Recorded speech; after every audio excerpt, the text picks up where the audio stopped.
Assalomu alaykum. Men Iskandar Sattiboyev. Bugun ko'p insonlarni tashvishga solgan va o'ylantirgan masala uyqu masalasi haqida gaplashamiz. Bu videoni yozishimga universitetda dars berayotganimda talabalarimdan birining bergan savoli sabab bo'ldi. Savol shuki, "Domla, men bitta millioner odamni hayot haqidagi kitobni o'qidim va u kishi bir sutkada 3 soat uxlar ekan, xolos. Men ham millioner bo'lish uchun 3 soat uxlashim kerakmi?" degan bolalarcha sodda savoli bo'ldi. Xo'p, gap shundaki, odam samarador bo'lish uchun albatta uyquni nazorat qilishi kerak. Chunki sutkada 24 soat bor, xolos. Uni ko'p qismini uxlab o'tkazib yuborsak, asosiy ishlarga ulgurmay qolamiz. Lekin uyquni nazorat qilishda bir nechta e'tiborga olish kerak bo'lgan muhim masalalar bor. To'g'ri, tarixda juda katta natija ko'rsatib, katta iz qoldirgan va oz uxlaganligi bilan mashhur bo'lgan odamlar bor. Mana misol uchun Leonardo da Vinchini oladigan bo'lsak, bilasizlar, u kishi arxitekturada ham bor, rassomchilikda ham bor, aytaylik muhandislikda ham bor va hokazo va hokazo. Va Leonardo da Vinci shunaqa unikal odam bo'lganki, u bir vaqtda o'zida bir nechta loyiha ustida ishlagan. Misol uchun parashyutni loyihasini chizayotganda qanaqadir rasm chizgan, uni orasida borib Medicilar oilasiga qanaqadir xizmat ko'rsatib kelgan va hokazo. Buncha ishni eplash uchun albatta odam uyquni tejash kerak bo'lgan. Leonardo da Vincining usuli qanaqa bo'lgan? O'tirgan joyida yerga tunuka yoki qanaqadir metal shakldagi, demak, jismni qo'ygan va qo'lida og'ir po'lat soqqalarni ushlab o'tirgan joyda uyquga ketgan. Va ma'lum bir muddat miya dam olgandan keyin qo'llar bo'shashib, qo'lidagi soqqa tushib ketgan va haligi metal ustiga tushgandan keyin u paydo qilgan shovqindan Da Vinci uyg'onib, yana ishini davom ettirgan. Uning uchun shu oraliqdagi qisqa uyqu yetarli bo'lgan. Yoki 20-asrda oxirlarida Buyuk Britaniyaning premier ministri bo'lgan Margaret Thatcher degan siyosatchi bor. U ayol temir ayol degan, The Iron Lady degan laqab bilan ham mashhur, o'zini qattiq siyosatlari tufayli. Shu Margaret Thatcher bir sutkada 4 soat uxlaganligi mashhur. Lekin buni o'ziga yarasha muammosi ham bo'lgan. Aytishadi, qanaqadir bir mas'uliyatlik xalqaro yig'inda, konferensiyada nutq so'zlayotgan joyda Margaret Thatcher miyasi o'chib qolgan. Hushidan ketib qolgan. Ya'ni miya surunkali kerakli uyquni ololmasdan yuraverganligi sababli ma'lum bir muddat kelgandan keyin boradi deb o'chib qolgan. Margaret Thatcher bilan maslahatlashmasdan. Demak, oz uyquni bunaqa tarafi ham bor.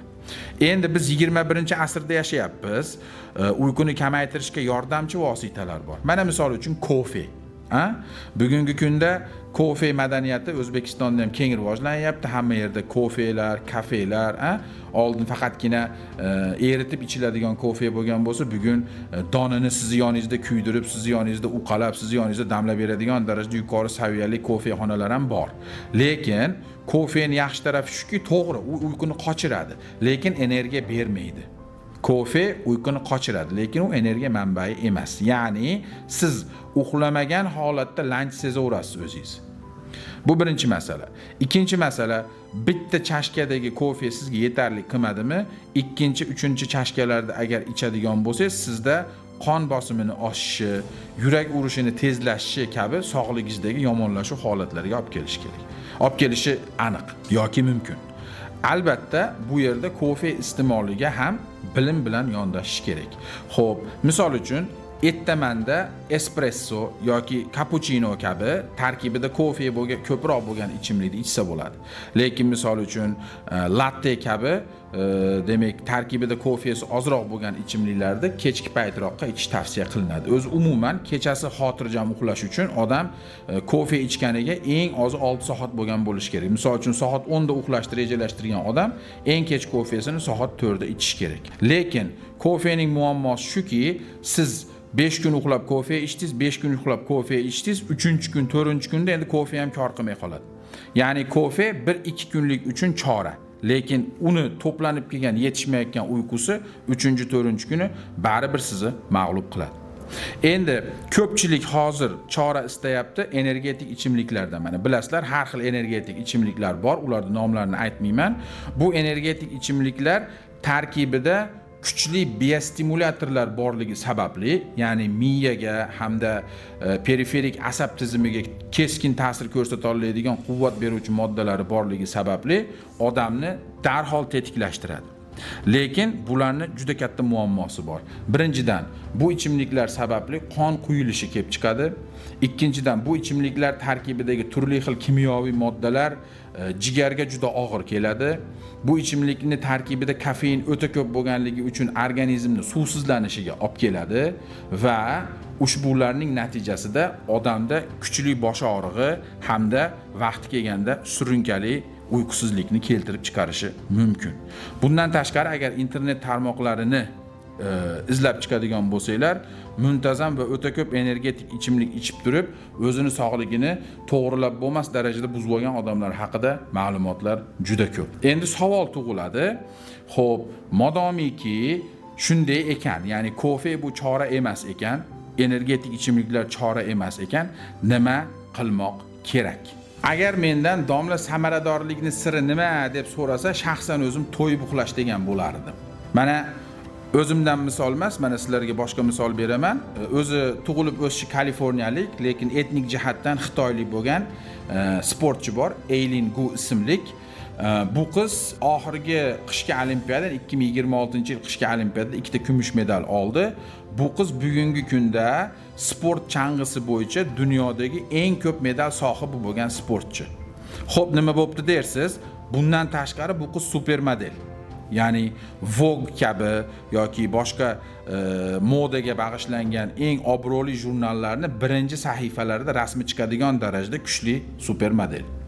Bundan tashqari bu qiz kvant fizikasi bo'yicha PhD bo'yicha ilmiy ish olib boryapti hozir. Ya'ni bir o'ylagan odam hozir 3 ta odam qilish kerak bo'lgan ishni aytyapman, to'g'rimi? Chunki sportda medalist bo'lib ham, olimpiya medalisti bo'lish uchun odam borlig'ini berish kerak. Supermodel bo'lish uchun ham muayyan mehnat talab qilinadi. Qolaversa, kvant fizikasi bo'yicha ilmiy ish olib borish albatta juda katta ilmiy salohiyat talab qiladi. Shu qiz bir sutkada 10 soat uxlaydi. Ana. Ya'ni albatta muvaffaqiyatga erishish bu uyquni soatiga bog'liq narsa emas. Agar siz to'yib uxlasangiz va keyin kuningizni uyg'oq qismini to'g'ri taqsimlaydigan bo'lsangiz, sizda ko'p uxlash hech qanaqa muammo tug'dirmaydi. Shuning uchun shaxsan meni tavsiyam, bugungi kunda kech uxlab, erta turishga to'g'ri kelish asosiy muammo. Ya'ni kechgacha bizni uyqudan chalg'itadigan narsalar juda ko'p: televizor, internet, Telegram, Instagram va hokazo va hokazo. Va uyquga yotgan odam ham o'zini Instagramini bir qator varaqlab qo'yishni o'zini vazifasi deb biladi. Demak, birinchi navbatda qilishimiz kerak bo'lgan narsa bu erta uxlashni tashkil qilish.